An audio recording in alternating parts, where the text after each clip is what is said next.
Namastê, o Deus que habita em mim saúda, o Deus que habita em você. E na satisfação de estar aqui hoje nesse vídeo, eu vou falar para você sobre o homem que não tinha ego. Esse vídeo vai ser cheio de autoconhecimento, de insights transcendentais que vão levar você a um novo nível, a um novo patamar no seu autoconhecimento. Em primeiro lugar, eu estou sem o meu tripé, vou encomendar um tripé, então por enquanto estou aqui segurando o celular aqui em um mini tripé, digamos assim, e por isso que eu vou ficar me movimentando um pouco aqui. Bom, o homem que não tinha ego, esse homem é mais conhecido como Siddhartha Gautama, o Buda, aquele pelo qual nós chamamos hoje de Buda. E nós precisamos entender um pouco da história de Buda, para tirarmos e extrairmos dela, ele que foi um avatar, ele que trouxe para a Terra a consciência búdica, um autoconhecimento sem igual e um caminho para o fim do sofrimento. Buda, em sua nobres verdades, em sua primeira nobre verdade, ele descobriu que o sofrimento existe. E isso, bom, parece simples, a gente sabe, mas ele também descobriu que existe um caminho para o fim do sofrimento. E é sobre esse caminho para o fim do sofrimento que a gente vai conversar hoje aqui, nessa história do homem que não tinha ego. Bom, Buda nasceu 500 e poucos anos antes de Cristo, e ele nasceu num palácio, numa família de um rei e uma rainha, que eram muito ricos. Ele era, portanto, um príncipe, e a questão é que Buda, mesmo no palácio, mesmo ele tendo toda aquela riqueza, aquele conforto material, ele se sentia infeliz, ele se sentia triste, ele se sentia vazio, ele sentia como se faltava algo. Os astrólogos da época já falavam para o pai de Buda que o filho que ele teria, antes mesmo de nascer, seria um filho que seria um grande renunciante, uma alma iluminada, uma alma profundamente espiritualizada. E o pai de Buda, o rei, queria que Buda continuasse o seu reinado. Queria que Buda fosse o seu precedente, continuando o seu reinado como rei. Mas Buda, após ter nascido, certo dia, ele se desenvolveu, é claro, gente? Ele cresceu. Lá, pela sua juventude, Buda decidiu fugir do palácio, porque ele não encontrava ali, na luxúria, no conforto material, nenhuma satisfação, nenhum contentamento. E há um detalhe interessante nessa história de Buda, que o pai dele não deixava ele sair do palácio, de forma que Buda não conhecia sobre o mundo. Ele não tinha contato com a doença, a pobreza, a miséria, a injustiça, a fome. Ele não tinha contato com o lado mortal da vida.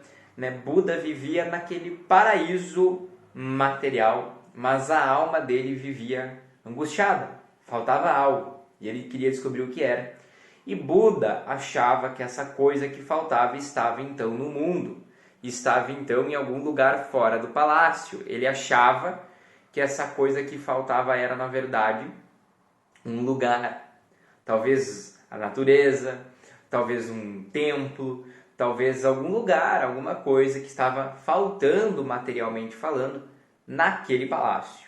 Então Buda foge de casa sem ser visto, e logo de cara ele se depara com um mendigo passando fome. E ele se assusta com aquilo, ele não entende aquilo, como pode alguém estar passando fome? Ele continua seu caminho, isso no vilarejo, na aldeia logo próxima do palácio. E ele se depara com 2 passarinhos brigando por algumas sementes que tinham no chão. E ele pensou, como assim esses animais estão brigando, lutando pelo alimento? Será que a natureza é injusta? Ele continuou seu caminho e a sua agonia foi aumentando, porque logo em seguida ele percebeu um homem profundamente doente. E então ele se assustou porque ele percebeu, meu Deus, o que está acontecendo com esse homem? E um aldeão falou, este homem está morrendo. E aí Buda entrou em uma crise profunda, porque ele perguntou assim, como assim, morrendo? E ele se deparou, percebeu que o ser humano tem uma finitude, a gente morre. E essa informação, ela não existia para Buda. Buda não sabia que nós tínhamos um fim. Então ele percebeu que a vida era sofrimento, existia sofrimento na vida. Alguns sofriam porque faltava alguma coisa, outros sofriam porque estavam doentes, outros sofriam porque tinham tudo e as suas almas gritavam por um tédio existencial.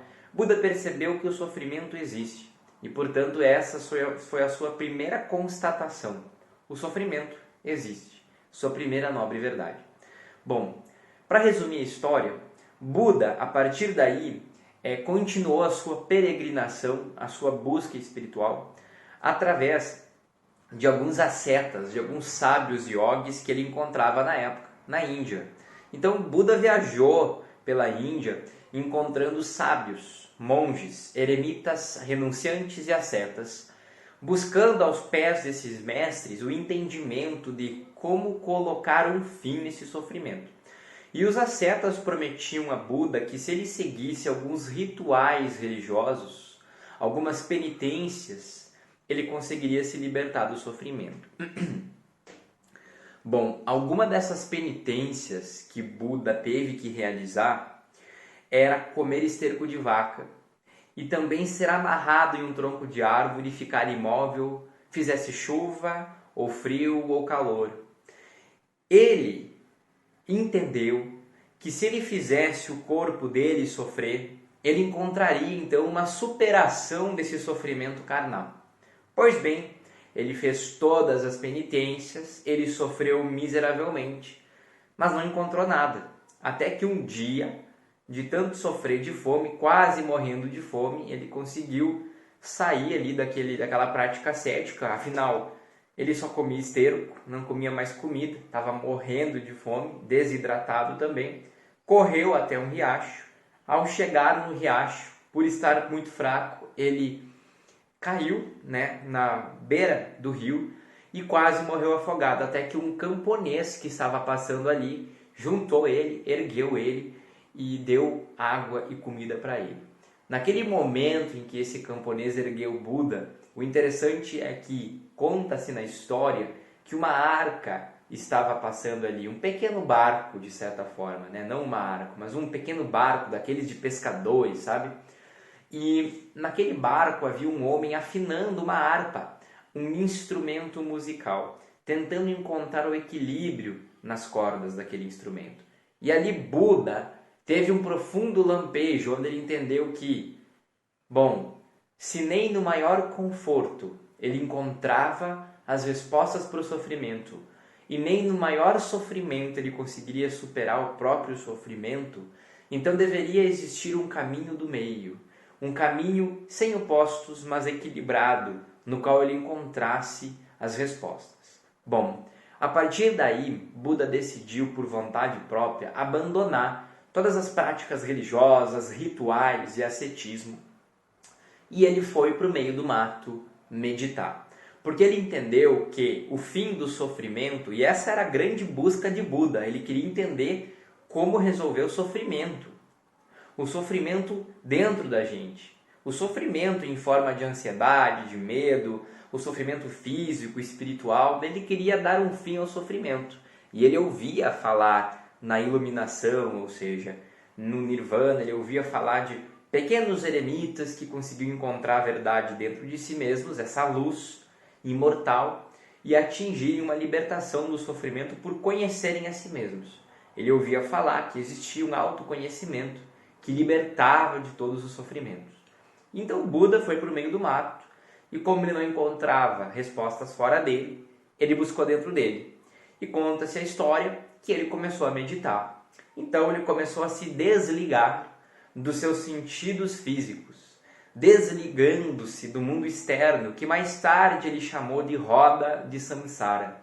Nada mais é um termo que se refere à ilusão do mundo, ao samsara, que é o mundo. O que é uma roda de samsara? É uma roda de ilusões. No caso de Buda, ele achava que encontraria o fim do sofrimento no mundo, mas ele viu que o mundo não dava o fim do sofrimento para ele, apenas dava mais e mais sofrimento. Tudo era sofrimento.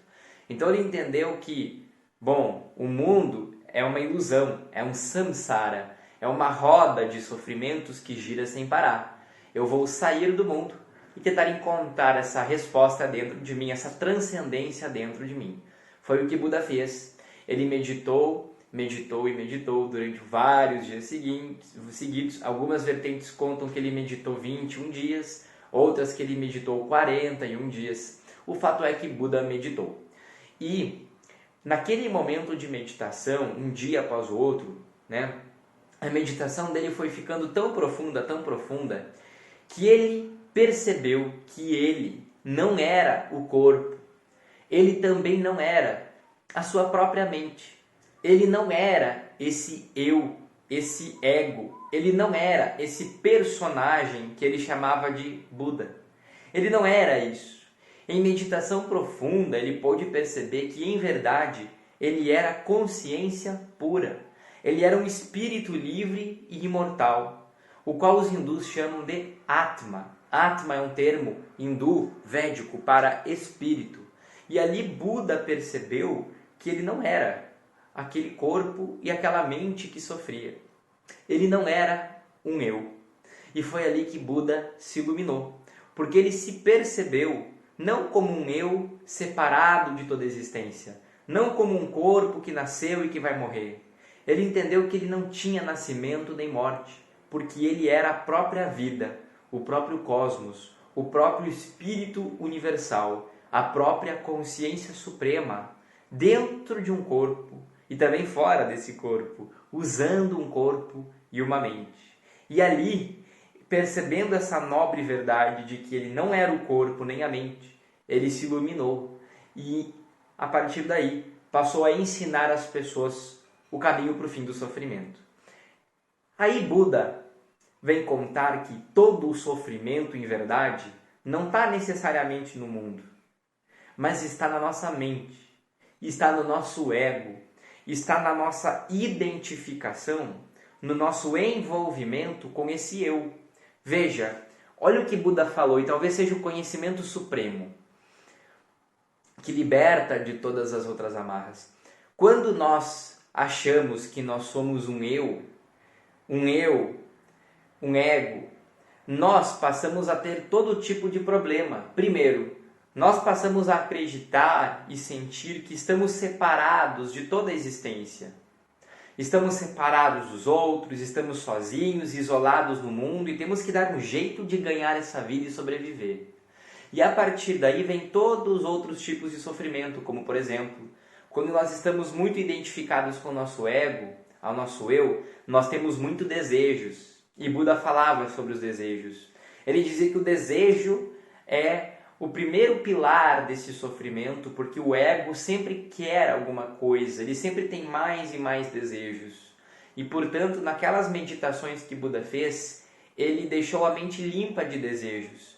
E uma mente limpa de desejos permitiu que a verdade, o ser interior dele se revelasse, quem ele realmente era. Esse espírito universal e não um corpo ou uma mente. Então Buda falou que quando nós estamos muito envolvidos em nosso desejo, nós perdemos nossa paz natural porque nós passamos a ser escravos do corpo. O corpo sempre quer alguma coisa. O corpo quer um alimento melhor, o corpo quer um lugar melhor, o corpo quer uma condição sempre melhor, ele nunca está satisfeito.